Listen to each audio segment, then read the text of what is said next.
like to welcome everybody here today for this seminar series covering Allegory, a structure that supports two worlds. And today I'm presenting Professor Brenda Machosky, Professor of English and Humanities from the University of Hawaii, West Oahu. Okay, a little bit about Brenda. Brenda Machosky is Professor of English and Humanities at the University of Hawaii, West Oahu, a regional university with a majority of native Hawaiian, Samoan and Pacific Islander students and a diverse range of ethnicities from the Pacific region and the continental United States. Professor Machosky teaches courses in world literature, post-colonial literature and theory, English literature and literature theory. My pronunciation, sorry about that. Recently she is focused on literature by Australian, Aboriginal and Maori writers. Brenda is editor of Antipodes. I was going to say Antipodes, so Antipodes. That's what I used to say. That's it. A global journal of Australian and New Zealand studies. An American-based journal that publishes scholarly works about literature, media and culture of the Antipodes, and also creative works by in-country and non-resident writers. The journal has a goal to include more writing about and by Indigenous people of these regions. Brenda also serves as President of the American Association for Australasian Literature Studies. Her current research focuses on Indigenous literature, literatures of Australia and Aotearoa, as well as her lifelong study of Allegory. And she is developing a book that brings these two interests together. Her published books include Structures of Appearing, Allegory and the Work of Literature, published by Fordham, 2013, and the edited volume, Thinking Allegory Otherwise, which is published by Stanford in 2010. Recent essays include Allegory and the Work of Aboriginal Dreaming, Law, L-A-W, and Law, L-O-R-E, in the Routledge book, Allegory Studies, Contemporary Perspectives, and Alexis Wright's storytelling novel, and its particular kind of knowledge in ellipsis by Alexis Wright. Brenda is keen to learn more about two ways knowing and welcomes this opportunity to share ideas at Batchelor Institute. This work is exemplary and she welcomes a vigorous discussion. People, can we give her a warm welcome? Thank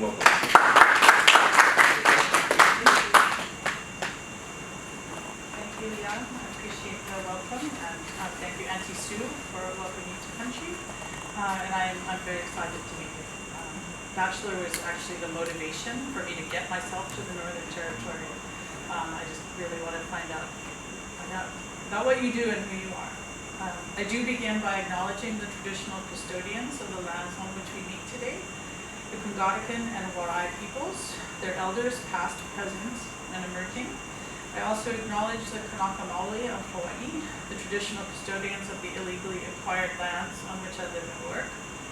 And I want to remark my gratitude to the countries and community members of the Northern Territory for hosting me, especially the Pu'umirrigan Latakea people when I worked in Darwin, to acknowledge the elders who gave their time and knowledge to me, or continuing still, and to all elders past, present, and emerging of the peoples represented here today and there today on the internet. Okay, so Allegory, a structure that supports two worlds, and as Leon said, this is exploratory work, and I'm here for feedback. I'm here for corrections if I've overstepped, new directions that I could take and consider, so I look forward to the discussion. And I think this should be about 30 minutes, which should give us some time for discussion before them. So mahalo nui loa for being here today, for being open to what an outsider, a hale, a balanda, what am I new word? What a common word for balanda? White people. Balanda. Karaku. What a karaku has to say and is asking to learn. I appreciate your time today and your comments, either in discussion or at a later time. I will be here at Batchelor the rest of the day and tomorrow, open for dinner. And I can also be reached via email, Machosky@hawaii.edu, and I have cards. Also, as Leon mentioned, I'm the editor of a journal called Antipodes, which I first said antipode. But that's what us Northern Hemisphere people say about the Southern. But it kind of works because we're a North American journal, studying this area. And a secondary purpose of my sabbatical time here is to promote the journal and to encourage submissions. And I'm the editor. I'm a jump. So I'm open to different kinds of articles, scholarly articles. We also do publish creative work, poetry and prose, and we are having our 3rd annual competition for creative writing, and there is a designated award for Indigenous creative writing, and I will be getting that to you and ask you to disseminate it widely. It's a $500 US prize. I know it's not as flash as some of the in-country prizes, but for up-and-coming writers, it's something. So I've been curious about Batchelor Institute for a long time, from meeting representatives of the press, Aboriginal Studies Press, at academic conferences, and shiny brochures of information. I wanted to get here to learn the actual practices of both ways or 2 ways, knowing, learning, and teaching. So behind the shiny brochures. I admired the attempt, from what I could figure out, to bring together 2 very different knowledge systems. The Western tertiary academic scheme with the traditional and long-standing knowledges of First Nations peoples. Worlds apart, literally. Most people would say these are incompatible, and they probably are. But that doesn't mean they can't come together in some productive ways. I hope. I arrived yesterday, literally born yesterday at Batchelor, so I'm not sure if I've got that right. But it's the idea of come with, bringing my own process of bringing together 2 different ways of being. The Western metaphysical and the dreaming law lore, which has the slashes. We can talk about that later. My goal is to think these 2 ways of being together without one appropriating or overtaking the other. Okay, honestly, without my white fellow way overtaking the black fellow. Okay. So this next slide. I am honored and humbled by Dr. Sue Stanton's invitation to share some of these ideas among both ways thinkers and doers to see if there are real possibilities for this work. Again, mahalo nui loa, a thank you of gratefulness. Oh yeah, also as a thank you, I have some ruby pens and little post-it cards, so you can take your pick of one of those. And if you are interested in the journal, there's a flyer for the journal. So those are available. So I'm a Western academic, trained in very European mode of scholarship, comparative literature. My field of research is allegory, a type of literature and interpretation that is strongly associated with Christianity and Western moral teaching. Also with a history of political writing that protects its author and its message. George Orwell, I don't know if I'm familiar with that. From another angle, allegory is often a strategy of interpretation, either for works that have an intentionally hidden meaning, or for works where people want to find a hidden meaning. These are distinguished as composed allegory, compositional allegory, and interpretive allegory, or allegories. And I'm not going to get into that, but just, that's kind of two very different ways it gets approached. In my work on allegory, I thought allegory had not been heard accurately, not understood for what it really is and does. that no other literary form can do. I concluded that allegory is not merely saying one thing and meaning another, as it would be given credit for a definition on an assessment. I did Google allegory last night, and most of the reference had a more flash or more detailed way of saying this, but this continues to be the core idea, saying one thing, meaning. I have also spent the last 15 years teaching and learning in Hawaii at a relatively small regional university on the east side of Oahu, with many indigenous students and colleagues, Kanaka Maoli and other Pacific Islanders. Over the past 10 years, I have developed a research interest in Aboriginal writers in English from Australia, especially Noongar writer Kim Scott and Wani writer Alexis Wright. Today's presentation is about how these two research interests might come together. Allegory, indigenous literatures. Okay, next slide. So rather than simplistic saying one thing and meaning another in my first book, I proposed instead that allegory is saying what cannot be said in any other way. Allegory could be a choice when someone wants to write in a sort of code, perhaps for protection of themselves or the knowledge they are secretly sharing.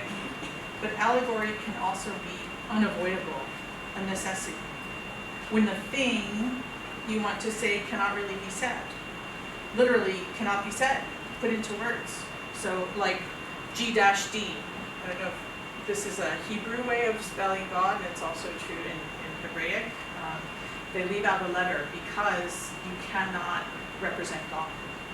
Islam, 99 names for God. So that the appearance of God is between all those names. Okay, Christianity kind of flunked this part. We have images of God. There are no problem writing God. But I think this is maybe the shortest allegory ever written, G-D. Okay, that I think is the kind of situation when we need allegory because we can't say it directly. Okay, so next slide. For most of its history, allegory has been understood as a structure of meaning, a hierarchy of meaning, with the literal level at the bottom, supporting all the other levels of meaning, but often treated as the least important. In fact, without the literal story or image, because there's also allegorical visual art and material art, there is no allegory without the literal. There can be no other meanings. But Westerners like to jump to the higher meaning, figure out the code, what's really going on. Often the stories themselves are almost dismissed, simply a vehicle for getting to what is more important, the meaning. Again, hierarchy, something higher. One example is John Bunyan's 17th century Puritan allegory called The Pilgrim's Progress. Did any of you know that? Okay, yeah, it's one of the most popular books in the world. The story is about a character named Christian who lives in the city of destruction, has an epiphany, and leaves his family to take an arduous journey through places like the Slough of Despond and Vanity Fair to enter the narrow wicket gate to the celestial city. It's a very heavy-handed allegory, it's all personified figures and places. So academics, Western academics, generally see this as overly obvious in its personification allegory, and it actually doesn't generate much scholarly interest anymore. A few other people. But if anything, scholars are generally not interested in the story or the personal dream sequence frame that Bunyan puts on it. They are after its meaning and maybe its historical context. But this is not why The Pilgrim's Progress has not been out of print since 1679, has been translated into over 200 languages, is known in Australia, and is arguably the most popular evangelical Christian text in the world after the Pilgrim's, so the next slide. The Pilgrim's Progress has life because it's a story. It is the story that gives the word life. And by story, I do not mean narrative. I really mean story. Something that is told, listened to, experienced in a community. And in that space of story, something else happens. Something else appears. Maybe it is salvation or enlightenment, but it is something that cannot be pointed to simply on its own. It has to be experienced. That is why, I think, The Pilgrim's Progress is an allegory, not because of its narrative of personified characters and places. It's an allegory fundamentally because it is a story and needs to be a story. So next slide. What I proposed is that, in my book, is that allegory is a structure of appearance. Something that can bring to appearance a thing that cannot appear in any other way. Even salvation, right? You can't just sort of point to it. It has to, it's kind of a big context. Allegory can make things phenomenal, perceptible to the senses, without turning the unsayable thing into a phenomenon. So it brings to appearance, but doesn't reduce it to a phenomenon that then you can point to. Allegory brings to appearance and simultaneously protects the ungraspable essence of the unsayable thing. So I think it sort of sustains this doubleness. So next slide. Allegory presents the unrepresentable, literally, actually bringing it to presence, being in the present, not represented from something not present. So next slide. And it can be more than a thing. It can be a whole world. So Dante's Divine Comedy brings to appearance a world that parallels the world his peers know and understand. It is essentially, so here's the image. This is the earthly Jerusalem. So this is the known world for Dante, and this is the world, the second world, that no one knows about until Dante exposes it. So hell is within the earth, purgatory is on the unknown other side of the earth, and then the Empyrean.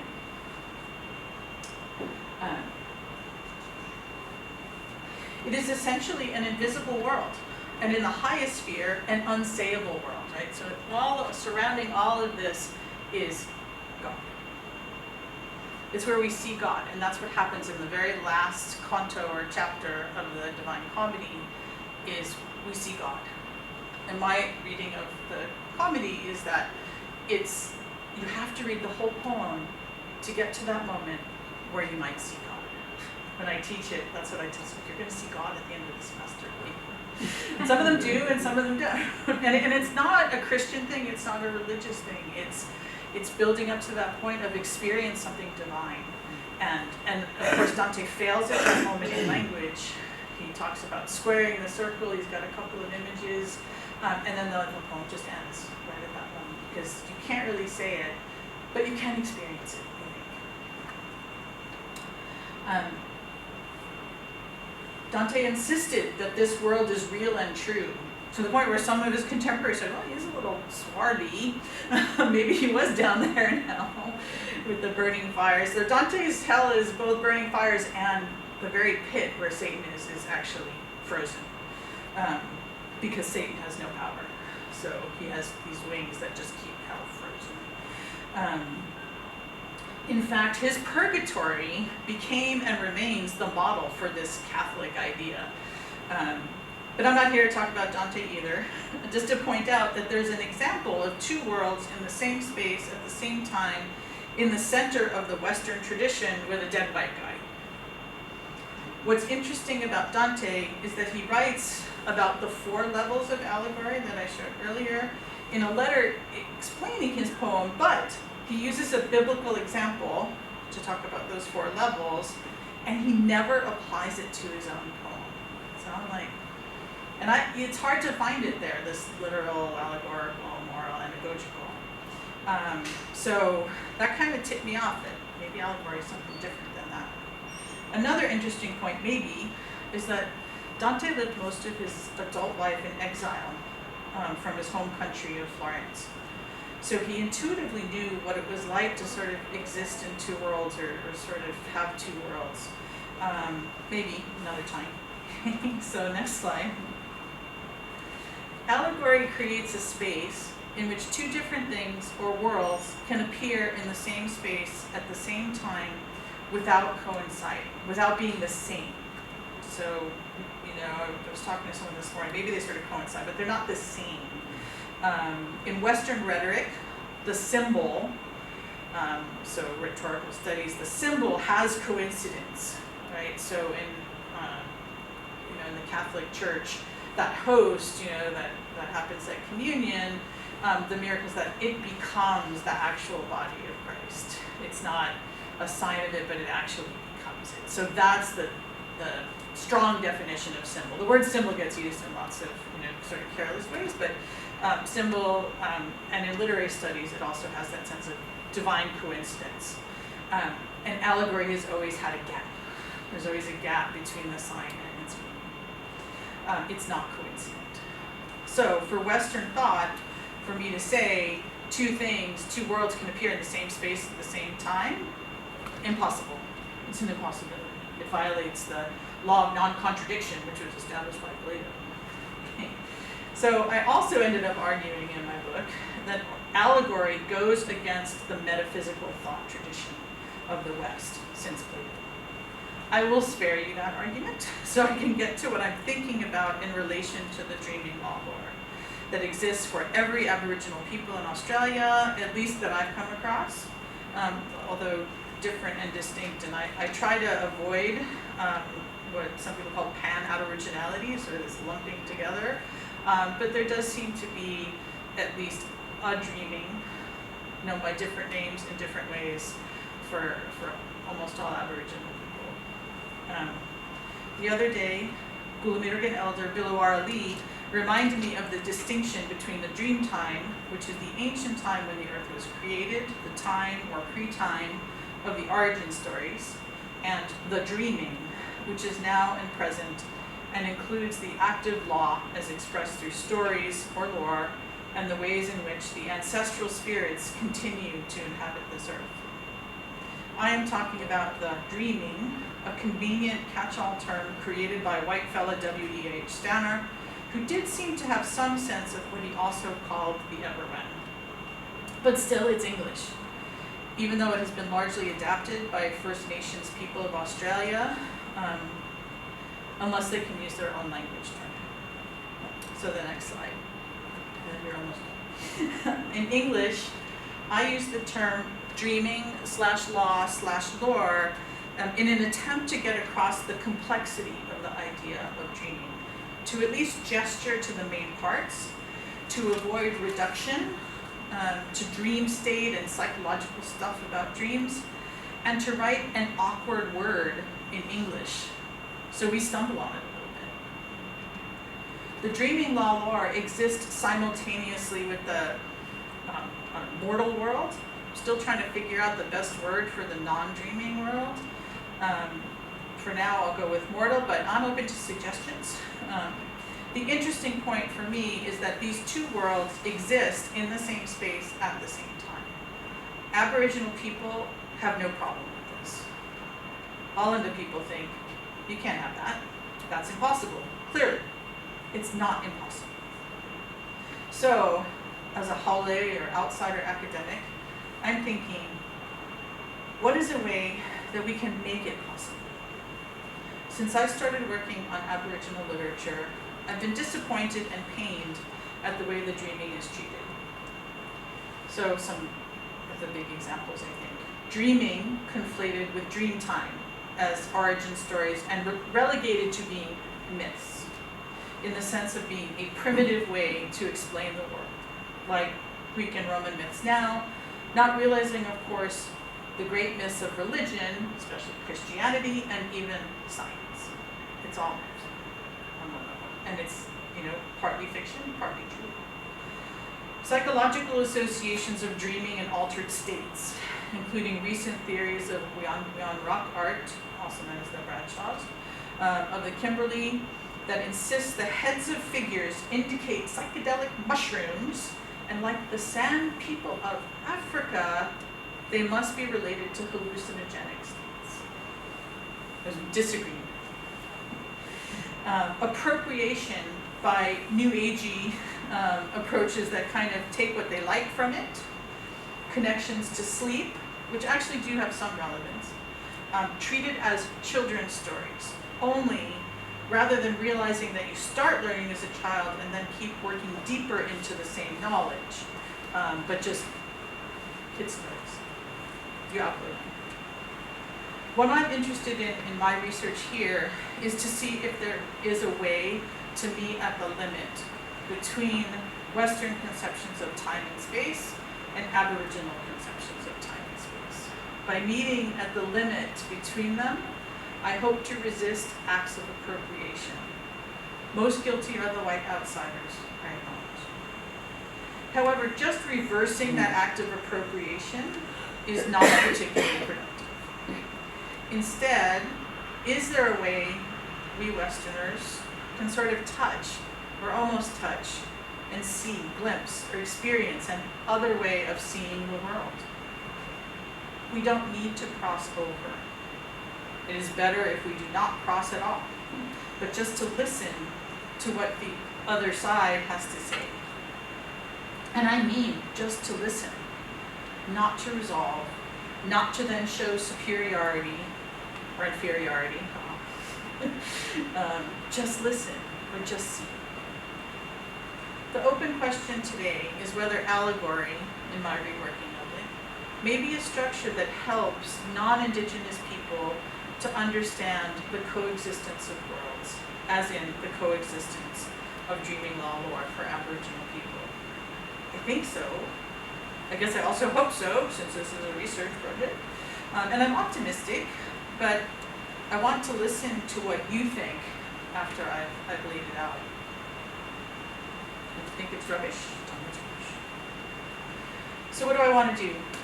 It's an academic approach to what gets treated as knowledge, and I want to work against things that often happen to dreaming law lore in Western society generally and in academia.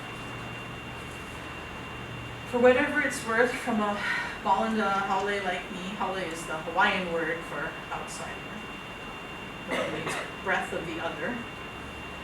I think that dreaming law lore is an important world to know about and to understand, even if only the beginning of an understanding.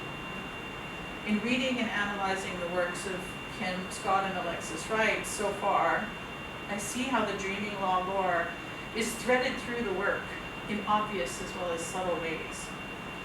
And note, I do not want to say any of these are allegories. Other stuff, what I do not want to do, I am not proposing to allegorize, use allegory as a way to interpret Aboriginal letters. I'm not looking for a secret message. Alexis in particular likes to play with personifications, but I think she's just sort of having fun, with some purpose to it.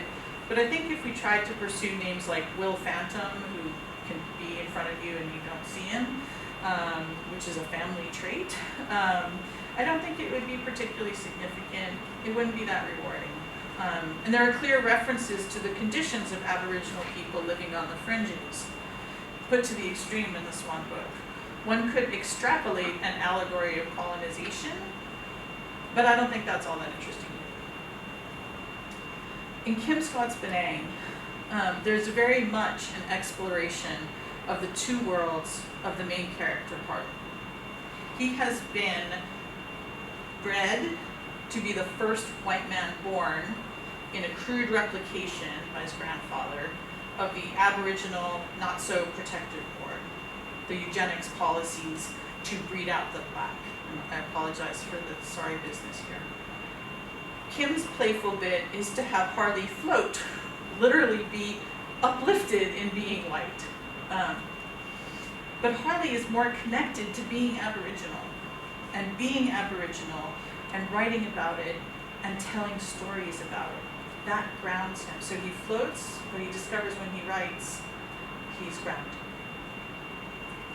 The beginning and the end of the novel, the frame, is that the narrator Harley is a storyteller. It's really short at the beginning and not very extensive at the end, kind of easy to miss, but he floats in smoke above a fire and tells stories especially as the current state of American society demonstrates. Can we, white fellas, imagine, by which I don't mean fictionalize, but imagine think. Imagine think about a world that parallels the one with which we are familiar. Can allegory help us to imagine think this world? What would that be? There aren't any more slides. Oh, no, I'd like just leave a little slasher thing up there. So what would it look like to imagine think this world? The dreaming stories. First, we must recognize that the dreamings, and I'm talking from my perspective as a Hawai. For some of you, not necessary to think this way. It's already there. We must recognize that the dreamings, the stories contain information about the origin of the earth and people and also the law, the guidelines for how to exist in the mortal world that is consistent across all time and space. We outsiders will get stuck on that. That law, Aboriginal law, is not like our laws. But as I've read somewhere, white fellow laws change. Aboriginal law does not change. Also though, this dreaming law is not a thing, not sayable, at least not fully sayable. And that's an important part of it. There are secret things always in each community in preserving and passing down its law. And it seems, and I welcome correction here, it seems that no one person knows the full law, even the highest lawman and lawwoman. The law needs to be shared in a community. The full dreaming law only comes to appearance through the stories of the community. The law becomes phenomenal without ever being a phenomenon, a thing. And that might be another distinction between Western law, which is a thing, and Aboriginal law, which is unsayable.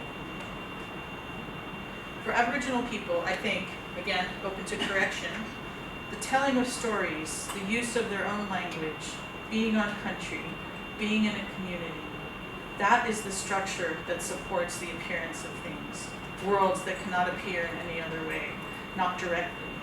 Only through this structure, and I'm using that word structure lightly and with caution, this structure of dreaming law lore. That's a lot for a Western mind to comprehend. We have been driven towards individuation.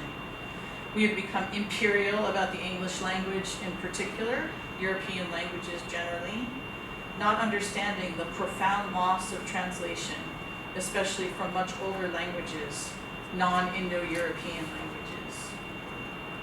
We're not good at being together as a community. Competition infuses so many aspects of Western culture. We are not good at sharing, especially not sharing experiences. As Walter Benjamin said, we have grown poor in the art of telling stories, poor in the ability to share experiences. I think storytelling is the other way that Westerners might be able to approach indigenous conceptions of an other world. But that's another paper, and I actually will talk about that a little bit next week at a Northern Institute presentation, if you're interested. But to return to this idea of allegory as a structure that supports appearances of things that cannot appear in any other way. First, this is my own unusual take on allegory. I did work it out in a book, make an argument in the Western sense, but it's not exactly the normal way to think about allegory. Still, if we think about allegory as a structure of appearance, rather than as a structure of meaning, I think we can, well, I can use it as a way to approach the dreaming law lore with less baggage, less of a tendency to appropriate it into what I know, to terms that I know. If allegory is bringing to appearance things that cannot appear in any other way, then it's things that we don't know, cannot ever really know fully. But we can experience them in their strangeness of appearing by means of something they are not. For those who know the calculus, it's asymptotic, always getting closer to absolute, but never achieving. So why do this? Does it matter to Aboriginal people if non-Aboriginal people understand the dreaming law lore in a way that is closer to its experience? Maybe. Can't speak for that. If the white government had a better understanding of Aboriginal law and accepted it as different but equally valid as law, would negotiations be better? Probably not fully better, because power is involved in politics and money, but maybe a little better. Does it matter to white people, Europeans, Americans, to understand a different way of being in this world that means existing in two worlds? I think so. Well, it should. Our way clearly has a lot of problems. We could use some alternative ways. I don't mean that we're going to start having dreamings, taking that and appropriating it too, but learning that there are other ways that have sustained communities of people for far longer than any European society has existed. Maybe there's something to that.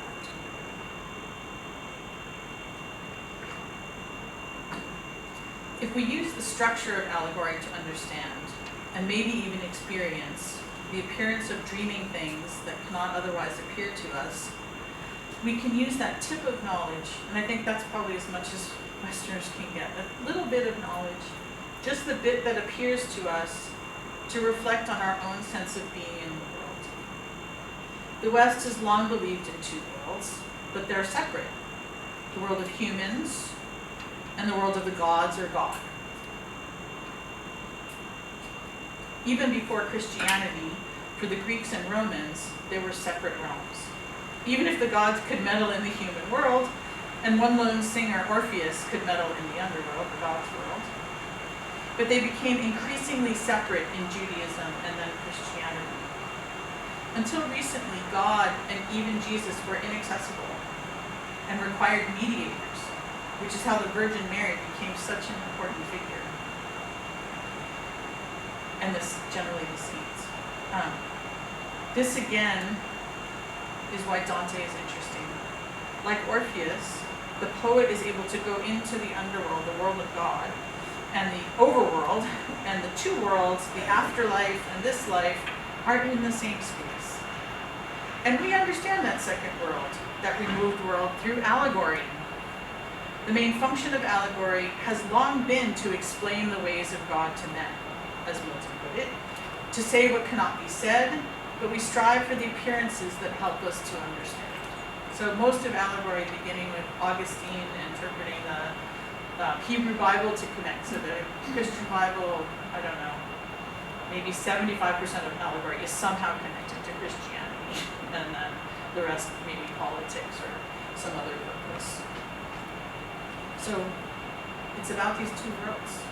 It's about making sense of two worlds. But they're separate. There is a big gap. At the very least, we should be able to use the same tools that help us to understand one sense of divine beings to understand a very different sense of divine beings. One that is more grounded, literally, in the earth, and offering alternative ways to imagine, think our own existence, our own being on this country of earth. Why bother? And these are real questions. Is this all too academic? Thought experiment, interesting maybe to academic geeks like me, maybe some of you, but really just that, something abstract and practically of little use. That's a strong possibility, but my gut says it's more than just academic. It's somehow important. Will it do anything for Westerners, for First Nations peoples? Maybe. Maybe it gives us a way to share experience. In this case, for Westerners to share more of an experience of Aboriginal peoples being in the world. And I think that could be a benefit. It is a kind of two ways learning, how the Western and the Indigenous can meet and just see, just listen to the other, without trying to fix it, and I mean in all the different ways you can fix, adhere, make it stay, fix, repair, but not trying to fix it in any way. Not trying to make it like, but just to let it be. I did not talk in depth about this today, although I hinted at it. allegory is connected to storytelling, to the ephemeral experience of sharing stories. Again, not narrative, but the experience of story, of listening in a rhythmic way, not for finding meaning, but for feeling, sense perception, phenomenon. If allegory can get us closer to the appearance, the sense perception of what we can never know, we might become richer in shared experiences. So now the last slide. Mahalo for your time, and please do share your comments and questions. Thank you.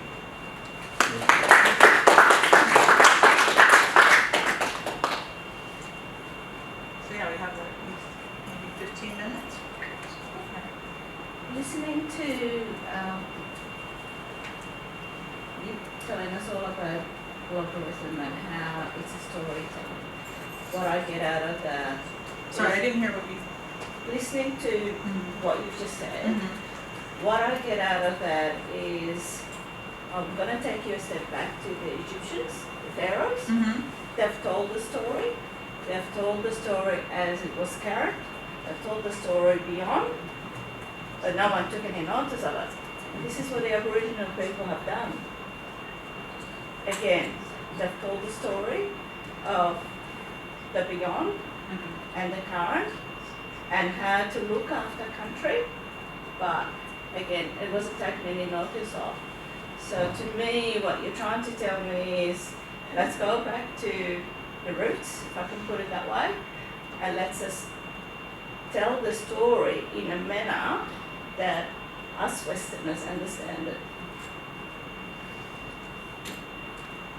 Is that what this is all about?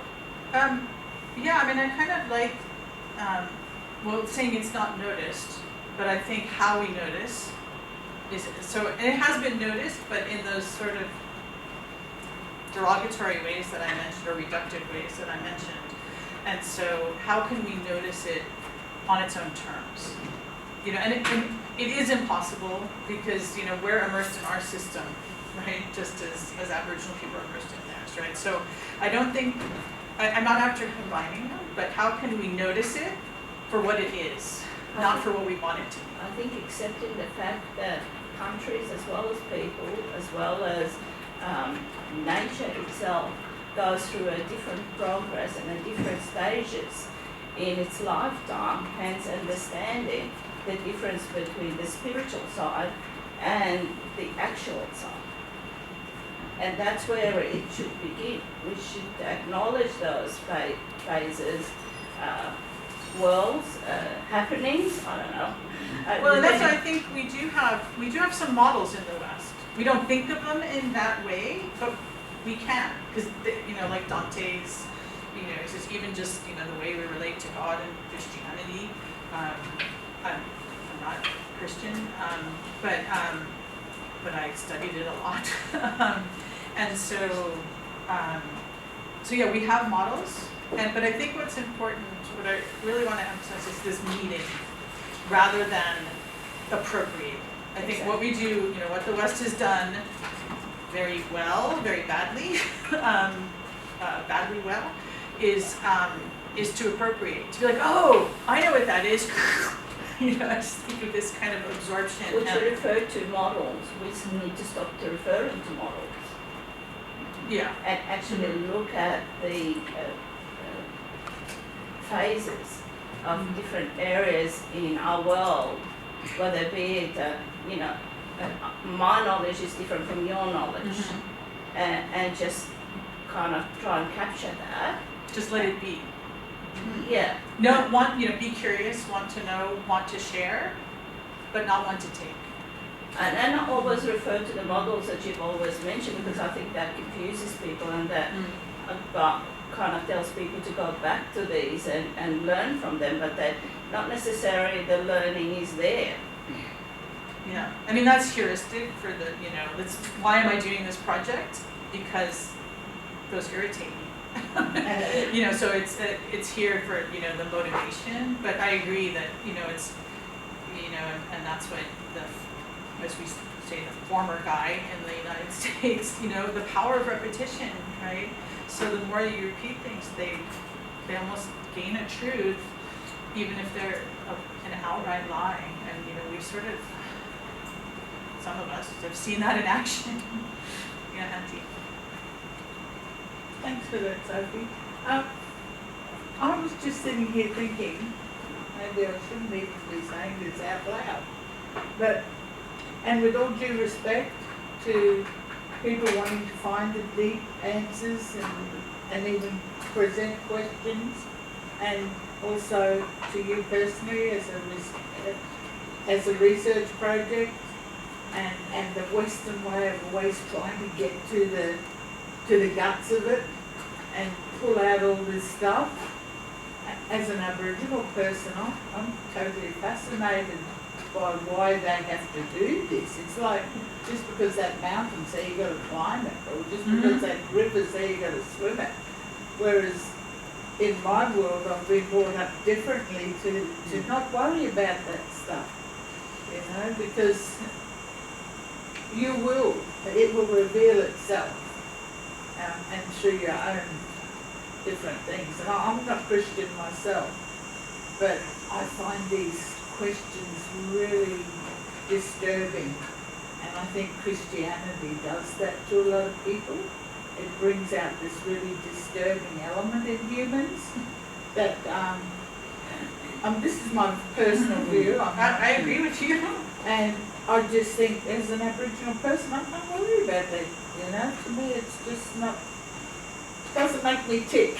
Well, and that's what I'm advocating. I'm actually resisting and I think you just, you know, you gave another description of, oh, there's a mountain, I have to climb it. You know, there's, you know, I have to know it. And I'm not saying that we don't want to understand the depth, you know, like just want to have a superficial experience and, well, you know, forget it.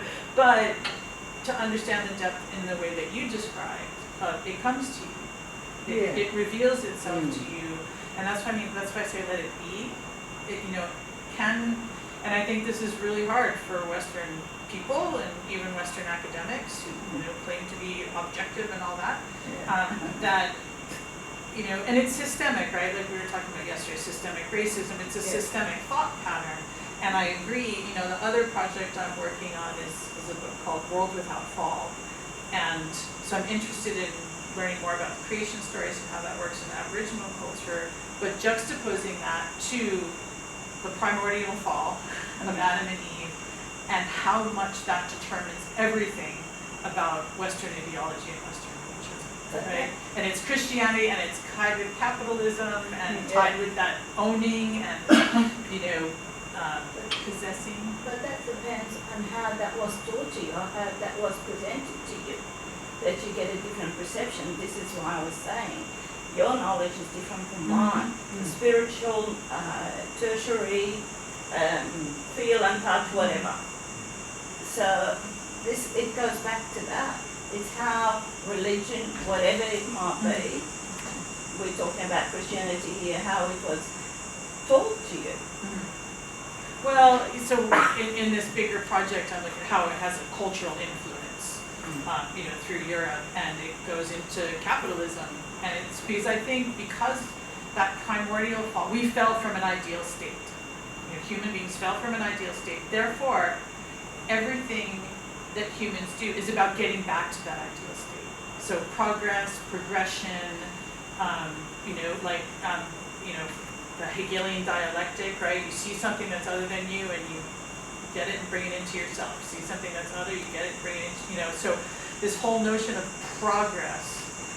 So I'm talking about it more at a cultural level.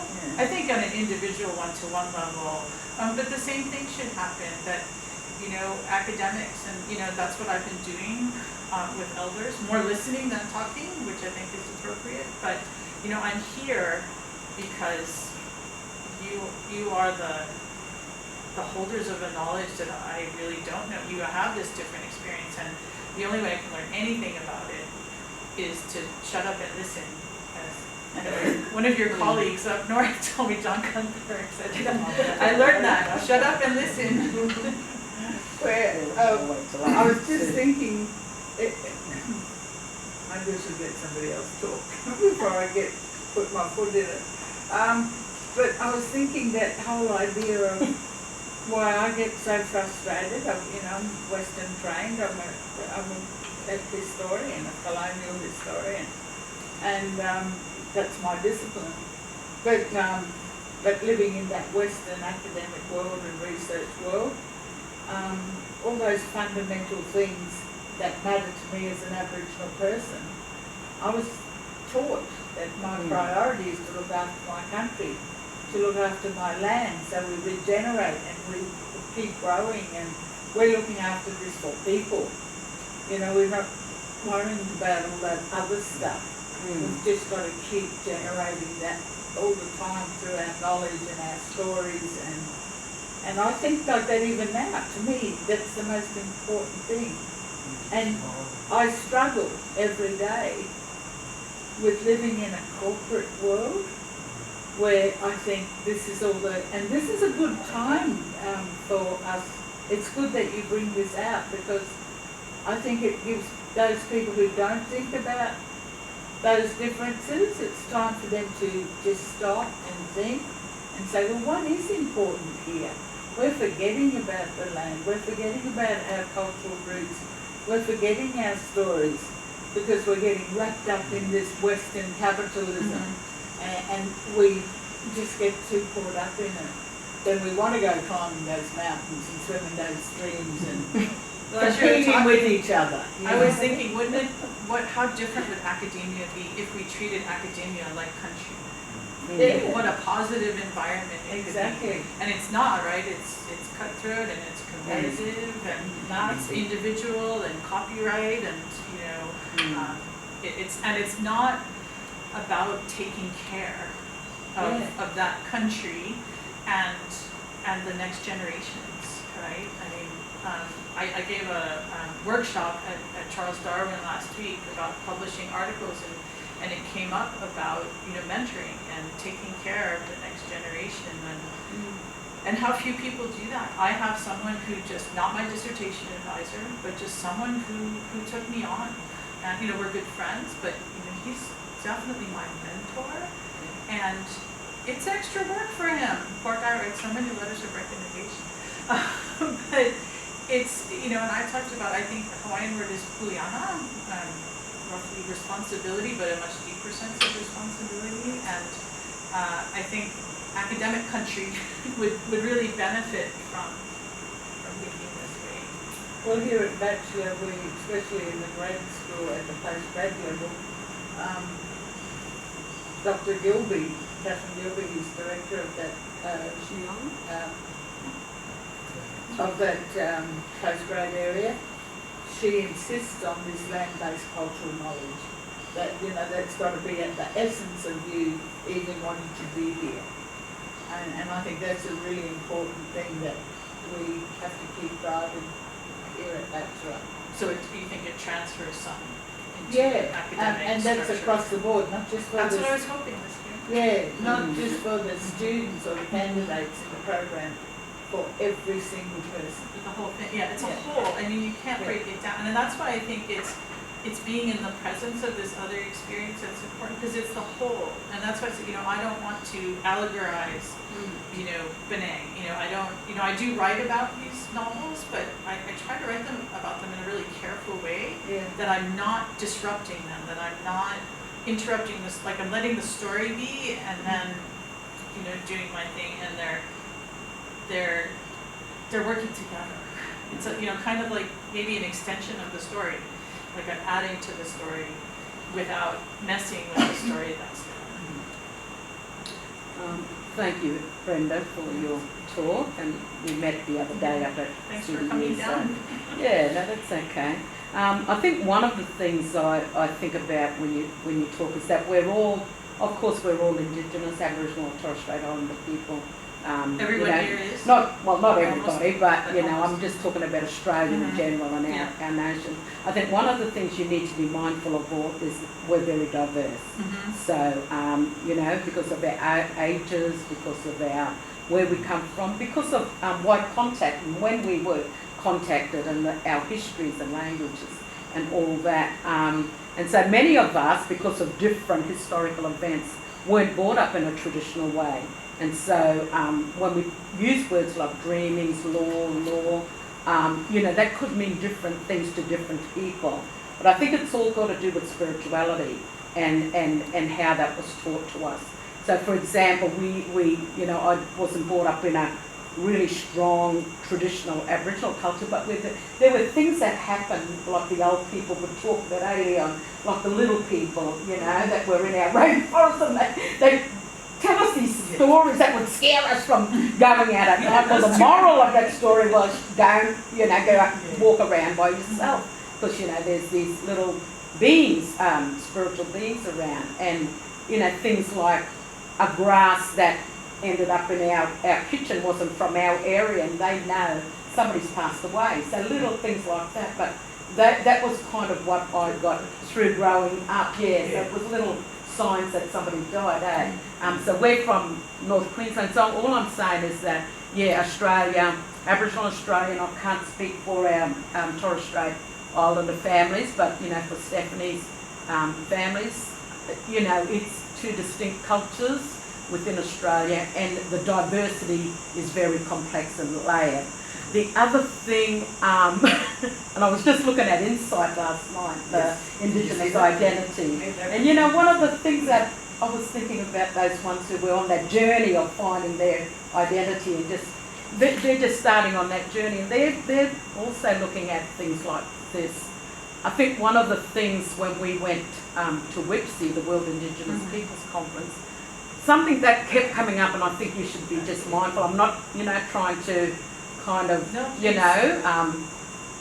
dampen your research, but there is a feeling out there that bothers people when non-Aboriginal people becomes the experts on intellectual knowledge from Indigenous peoples. I think that's really strong. That came out strongly during conference.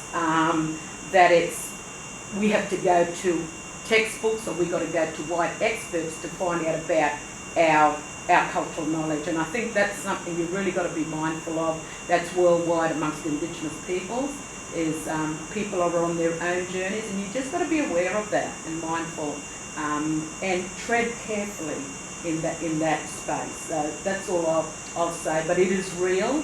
People talk about that. They will kind of vote with their feet, kind of thing. But it is, in saying all of that, I find what you talk about very interesting. And also with the storying, I do a bit about storying, and I use the metaphor of kapati, so coming around kapati or yarning. And so that whole thing of metaphors, using metaphors and reading into the storying and the morals and the values and the beliefs that come through our metaphors that emerge from our worlds. Is really interesting too. Yeah, so that's another thing you could look at. Yeah, that's how I'm trying to distinguish story from narrative. Story is yarning. Talks, we say in Hawaii, talk story. Yeah. And it's just, it's meandering. It's, it's just kind of, but all this stuff comes up in it. And just to your point, so one, in more, a more written work, kind of, I really talk about the problems of pan-Aboriginality, right? This sort of compression of all Aboriginal peoples into, even in Australia, into one thing. So I am aware of that, and I try to, kind of put that forward, and, and saying, this is a problem, and it's a problem that maybe can't be, it just is a problem.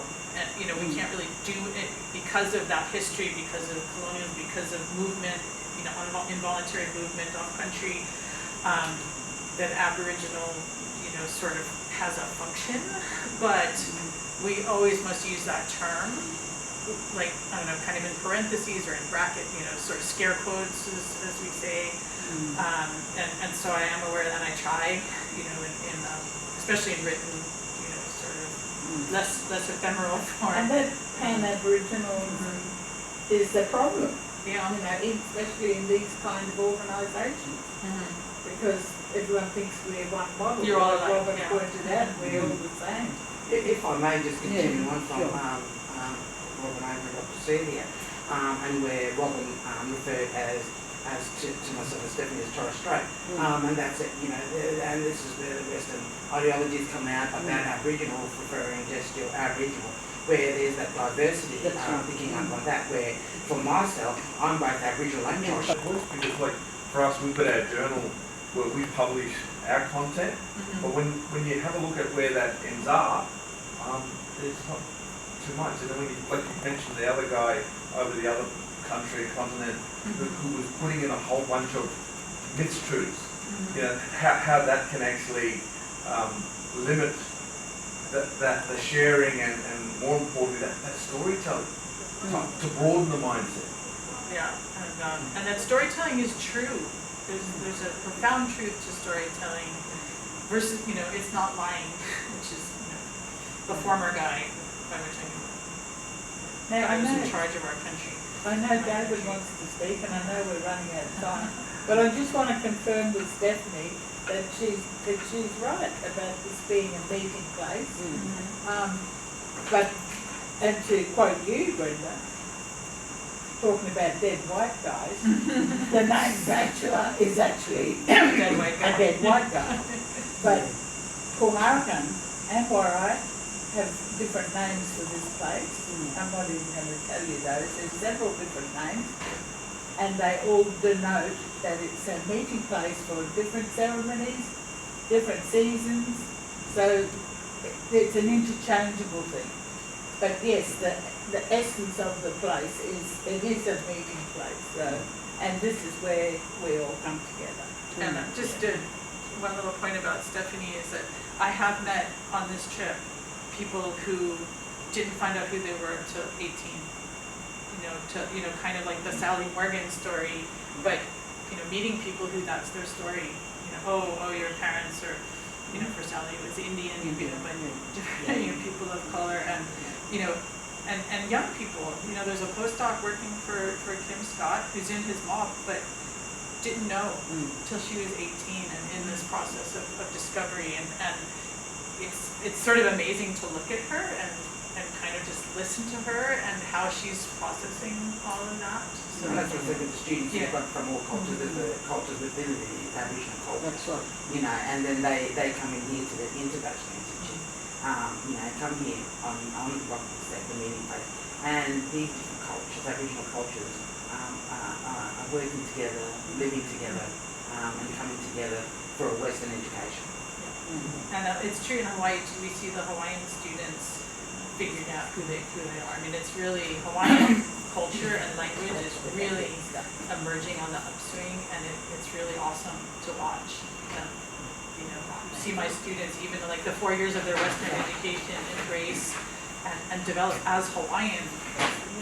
Educate, a lot of them are educators that are going to go in the public system, but David. I'm going to jump in before. Derek. Last word. I heard Darling being mentioned, and there are a lot of complexities around it, multiple layers. I can't tell you exactly, because there's many things, but I can tell you what it's not. It's not just narrative. It's also a scaffolded learning experience. Because you've got knowledge holders in the area, then you'll have people with their collective wisdoms that are contributing. So it's, yes, there's and a lot of Western people think it's just yabba yabba yabba. It's actually very complex things that are happening within that space. It's where a lot of learning takes place. No, that's what I've learned. So you know, I've learned to learn that. Yeah. Oh, just before you said that's what you said. Yarning is a narrative, and I was conscious that people don't really. Oh, did I say that? No, I didn't want to say that. But no, the yarning is the space when story happens, and story is not narrative too.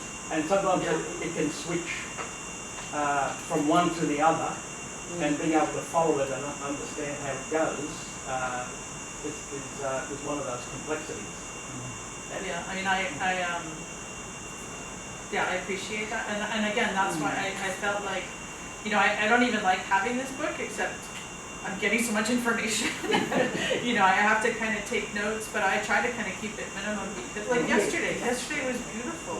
You know, when we were just in Sue's office and just going from this to that, and I learned so much. I mean, I walked back home and just was like, you know, because I was just trying to find the building for today.